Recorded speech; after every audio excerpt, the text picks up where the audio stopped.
Mr. Littau, why does IBM support Common Core? Well, we support Common Core because high standards and high student achievement is critical to U.S. competitiveness. And a company like IBM or all the other companies that we do business with depend upon a high-skilled workforce. And the Common Core is directly connected to giving our kids the skills that they need to be effective in the workplace. And what specific skills do you think are lacking with the new workforce? People have to be able to do computations and they have to understand mathematics. They have to have writing skills. People have to have communication skills. They have to have problem-solving skills. And these are part of an academic program, and the academic program has to be directly connected to these skills that are required for further post-secondary education and for success in the workplace. A lot of companies, not just IBM, are recognizing the fact that too few young people who come out of school have those skills. So it's at crisis proportion.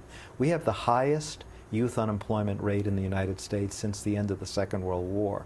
And we have large numbers of jobs that are going begging because there are too few people who have those skills. So it's at a crisis. We're not the only company that's feeling that pinch, that can't find people with the right skill level to meet the available jobs, and we certainly don't want those jobs to go elsewhere. Does IBM need to provide these kinds of skills for the new workforce? Do you feel like what's lacking you guys have to provide?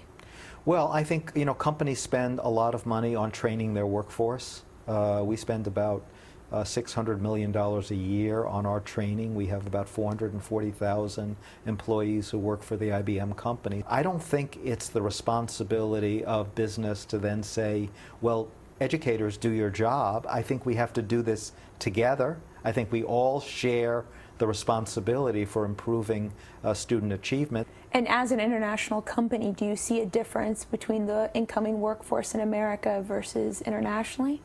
Well, yes, I think that some international geographies are continuing to do better. They're improving their performance, and the U.S. performance has been pretty stagnant. And what about people who say that this puts a lot of pressure on the students and the teachers?